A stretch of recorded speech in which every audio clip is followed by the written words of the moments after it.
Salut tout le monde et bienvenue dans cette nouvelle review comics sur Flash tome 1 de l'avant, un comics de 192 pages qui comprend les 8 premiers numéros de la série New 52 The Flash. Au niveau de l'édition, c'est vraiment du bon boulot comme d'habitude. Il n'y a rien d'inhabituel, c'est vraiment très bien. Les bonus sont vraiment plaisants, on a une petite galerie de couvertures vraiment très plaisante avec de magnifiques couvertures variantes pour la plupart, donc avec par exemple celle de Jimmy qui est vraiment très belle. Et une que j'ai découvert grâce à cette galerie de couverture, c'est celle de Greg Capullo. Donc Greg Capullo, vraiment magnifique franchement cette cover. Donc c'est pour le numéro 2 de Flash. Donc j'ai été vraiment très surpris quand j'ai vu celle-ci parce que je l'avais loupé. J'étais au courant pour celle de Sinestro, enfin pour celle de la série Green Lantern, pour la série Justice League, mais celle-ci pour Flash je ne l'avais pas vue. Et donc c'était vraiment très cool pour moi quand je l'ai découvert. On a aussi quelques crayonnés et tout à la fin, mais bon, ça je vous laisse découvrir. Donc vraiment du très bon boulot à ce niveau-là. Donc la série Flash est une série qui a été pendant beaucoup de temps demandée en librairie. Ouais, franchement, il y avait pas pendant un certain temps, il n'y avait pas un mois où les gens ne demandaient pas sur la page Facebook ou quoi s'ils allaient éditer la série Flash pendant beaucoup de temps. Là, la réponse a été non, que c'était pas prévu et tout. Puis on va dire, je pense que c'est quand même lié avec l'arrivée de la série TV The Flash. Urban a décidé donc comme que le personnage ferait un peu plus parler de lui grâce à cette série TV. Je pense que ils ont décidé quand même de la sortir en librairie. Moi ça m'arrange parce que c'est une série que j'aime beaucoup, donc j'étais vraiment content quand j'ai vu qu'ils allaient la sortir en librairie, cette série. Donc au scénario on retrouve Brian Buccellato et Francis Manapul, et au dessin on retrouve Francis Manapul. Donc je vais resituer l'histoire comme d'habitude. Donc tout commence lorsque un ami d'enfance de Barry Allen va refaire surface, un certain Emmanuel.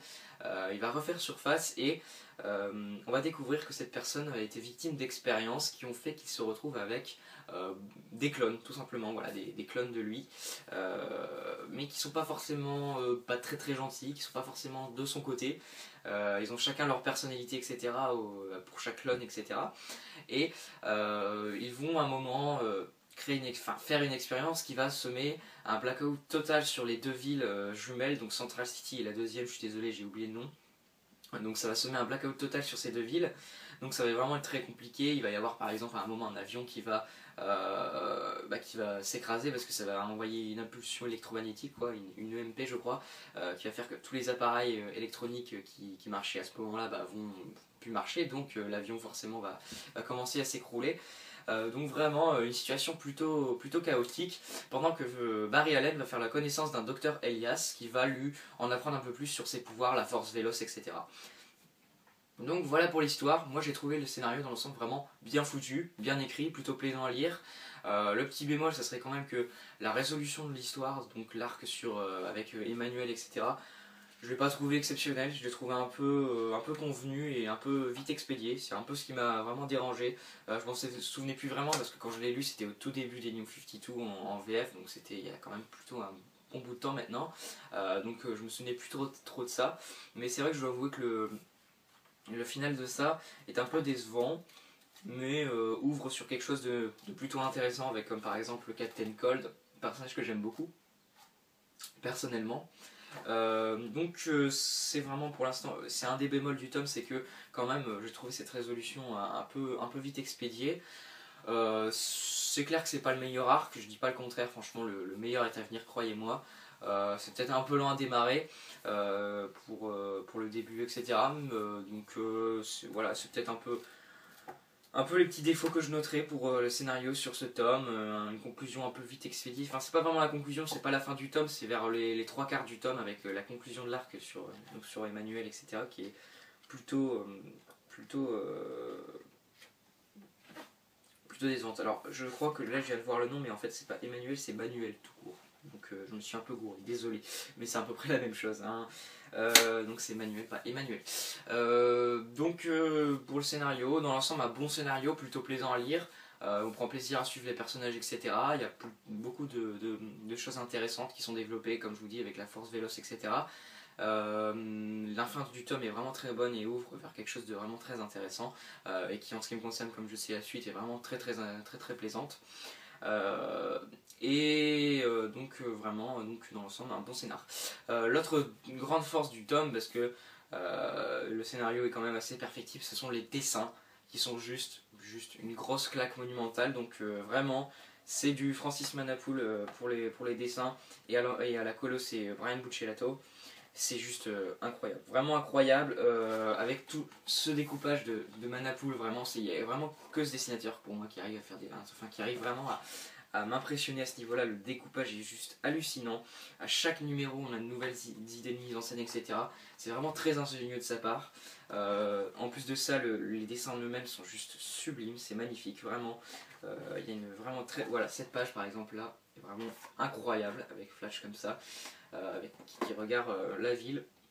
Donc c'est vraiment très bien foutu, comme je vous dis, le découpage est juste hallucinant, la colorisation de Brian Buccellato est magnifique, les flashbacks, etc. À chaque fois on a de belles idées. Enfin bref, c'est vraiment une claque graphique en ce qui me concerne. C'est un dessinateur absolument incroyable, Francis Manapoul, qui a vraiment fait un boulot absolument dingue sur la série Flash. Vraiment très très beau de sa part. Il y a de magnifiques plans, de magnifiques scènes très bien dessinées de sa part. C'est vraiment... Non, ça c'est peut-être un peu trop spoilant. Je vais éviter de vous montrer des pages qui spoilent beaucoup quand même. Donc vraiment dans l'ensemble c'est c'est magnifique, vraiment, j'ai pas d'autre chose à dire, c'est juste une claque visuelle, vous allez en prendre plein aux yeux dans tous les sens. C'est resplendissant, un dessinateur absolument immanquable, et à mon sens un des meilleurs dessinateurs de DC Renaissance, clairement, Francis Manapoul. Donc voilà, j'ai à peu près fini pour mon avis sur ce tome. C'est vraiment très bon dans l'ensemble, c'est loin d'être parfait pour l'instant. Il y a quelques gros défauts quand même en termes de scénario, avec, je vous dis, vraiment certains passages un peu trop expédiés, et voilà, peut-être l'histoire qui prend un peu son temps à démarrer et tout, mais ça reste encore une fois vraiment bon dans l'ensemble. Et puis graphiquement, là c'est juste parfait, on s'en prend vraiment plein aux yeux, c'est absolument magnifique. Donc vraiment un bon tome dans l'ensemble, pas parfait mais quand même un bon tome. Le meilleur reste à venir, encore une fois, comme je l'ai dit. Donc franchement, si vous êtes encore un peu pas mitigé, mais que vous n'avez pas été convaincu à 100%, donnez encore une chance à la série, parce que croyez-moi, la suite est encore meilleure, largement. Donc ce tome 1 est vraiment bon. La note que je lui mettrai personnellement, c'est un bon 7,5 sur 10. C'est un bon lancement pour cette série, et je suis très impatient de redécouvrir la suite, donc en mai il me semble, avec le tome 2, puis en août avec le tome 3, si je dis pas de conneries. Donc un tome que je conseille bien évidemment, une série New 52 vraiment très bonne. J'en ai fini pour cette review. Désolé pour le temps qu'elle a mis à arriver, comme je l'ai dit, j'étais pas mal débordé, etc. C'était pas vrai, si je l'ai pas sorti en temps et en heure, c'est vraiment pour ça. Donc je suis vraiment désolé. J'espère que cette review vous a plu quand même. Voilà, et puis encore une fois, désolé pour le temps qu'elle a mis à arriver, mais j'ai vraiment pas pu faire autrement. Moi je vous dis à la prochaine pour la review comics sur Green Lantern Saga 31. Et puis d'ici là, prenez soin de vous, et puis à plus tout le monde.